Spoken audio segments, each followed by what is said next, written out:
Ang pagkakaiba ng tiktik, wakwak at ikik. Paano makikilala ang kanilang mga huni? Ngayong gabi sa ating episode ay aalamin natin paano nga ba ang pagkakaiba ng iba't ibang uri ng tinaguriang mga aswang.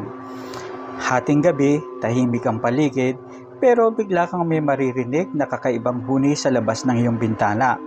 Sabi ng mga matatanda, kapag malakas ang tunog, malayo pa raw ito. Pero alam mo ba na hindi sila nag-iisang nilalang na gumagawa ng ingay? Paano kung ang naririnig mo ay hindi pala simpleng tik-tik lang, kundi isang wakwak?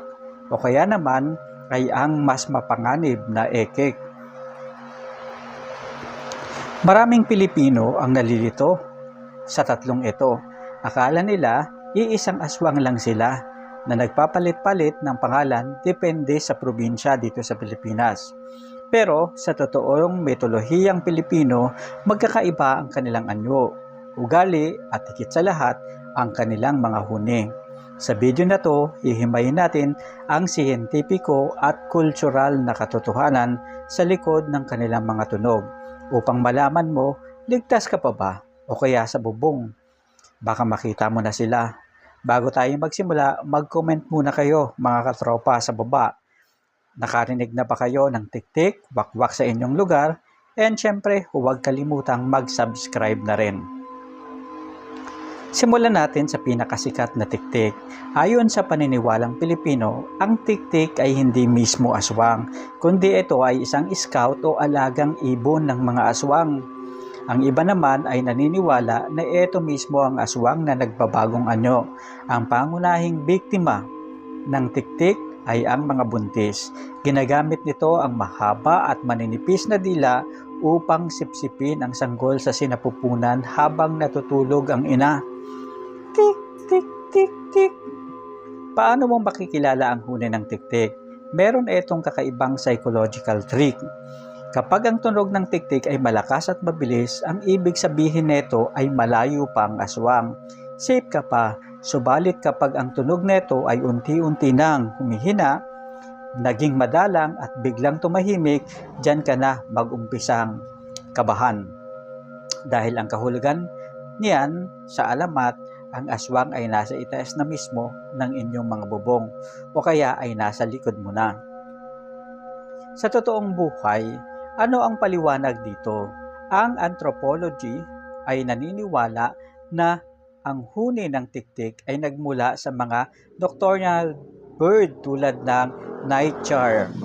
Ang mga ibon na to ay aktibo sa gabi at gumagawa ng kill, kill, kill, kill, kill, kill na tunog upang makipag-usap sa kanilang kaparehas.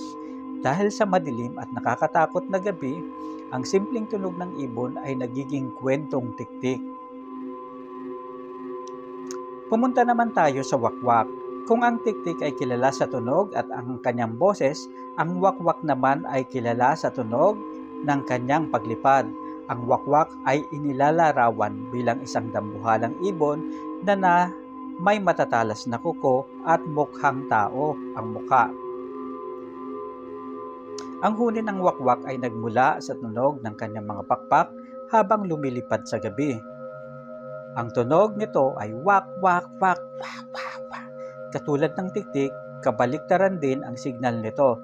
Kapag malakas ang wakwak, malayo pa ito. Kapag humina ang kampay ng pakpak, ibig sabihin ay pababa na ito. Pero dinaluhong ang kanyang biktima upang lapain, kainin ang puso nito. Ngayon, saan ang gagaling ang katotohanan ng wakwak? Ang Pilipinas ay tahanan ng pinakamalalaking paniki sa mundo tulad ng flying fox. Ang paniking ito ay may wingspan na umaabot hanggang 5 talampakan. Kapag lumilipad sila sa gabi, malapit sa mga puno ng saging at prutas, ang hampas ng kanilang mga pakpak ay lumilikha ng kakaibang tunog sa madilim na lugar na napagkakamalang lumilipad na halimaw. Ngayon, ang ikatlo na madalas makalimutan ngunit kinatatakutan sa ilang bahagi ng Visayas at Mindanao ay ang ekek. Kung ang tik-tik ay maliit at ang wakwak ay mukhang ibon, ang ekek naman ay nilalang na may katawan ng tao. Ngunit may pakpak tuka ng ibon. Ek, ek, ek, ek, ek, ek. Ang huni ng ekek ay parang sumisigaw ng sarili nitong pangalan. Ek, ek, ek, ek. Ngunit may mas matinding katangian ng ekek.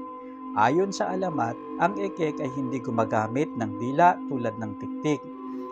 Ginagamit nito ang kanyang matigas at matalas na tuka upang butasin ang bubong ng bahay at direktang dambahin ang natutulog na biktima. Ang tunog ng ekek ay madalas ding ihalintulad sa isang nakakatakot na tawa na tila ba tinutuya ang kanyang biktima bago niya ito atakihin. Ang siyentipikong paliwanag naman sa ekek ay ang huni ng mga barns o owl o mga kuwago. Ang mga kuwago ang kilala sa kanilang mga kakaiba at kung minsan ay nakakapanindig balahibong ngayaw sa gabi. Screech! Na hindi katulad ng normal na huni ng mga maliliit na ibon. Para sa ating mga ninuno na walang kuryente noong unang panahon, ang hiyaw na iyon ay tunog ng isang halimaw na naghahanap ng mapapatay. Ngayon, kapag sinabi mo na ang tiktik, tunog nito tik tik tik tik. Babala kapag malakas, malayo, kapag mahina, malapit na. Ang wakwak naman, tunog wak wak wak wak. Tunog ng pakpak, babala, papalapit kapag humihina ang tunog. Ang ekek naman, tunog ek ek ek ek ek. Parang tawa o tuka, babala, senyales ng agresibong pag-atake. Okay, para sa mabilisang gabay, narito, tandaan mo kapag naglalakad ka sa madilim na kalsada at natutulog sa probinsya, ang tiktik ay parang orasan na mapanlinlang sa distansya. Ang wakwak naman ay may malakas na hampas ng pakpak na unti-unting nawawala kapag bumababa na sa lupa. At syempre, ang ekek ay ang matalas na tunog ng tuka at tawa na nagbabadya sa agarang panganib. Ito na mga katropa, ang gabi ay puno ng tunog na hindi natin maipaliwanag. Maaaring ito ay isang simpleng ibon, isang malaking paniki, o kaya naman ay isang kwago na naghahanap lang ng makakain. Ngunit sa kulturang Pilipino, ang mga tunog na ito ay nagpapalala sa atin na hindi tayo nag-iisa sa dilim. Sa susunod nating episode, tatalakayin natin ang isa sa pinaka-mandidiring aswang, ang balbal. Ang nilalang na ito ay hindi pumapatay ng buhay, kundi nagnanakaw ng bangkay. Sa mga burol, nakaranas ka na ba ng kakaibang amoy habang nasa lamay? Baka hindi lang yan basta amoy. I-like ang video na to, mag-subscribe at mag-ingat sa tunog na narinig ninyo gabi-gabi. Hanggang sa muli, sa susunod nating episode, balbal. Ayan. Ano nga ba ang balbal? Ano nga bang klaseng aswang ito? So, panoorin nyo and mag-subscribe na rin kayo para sa susunod nating episode. Yan ang pagkukwentuhan natin. Hanggang sa muli, maraming salamat. Paalam.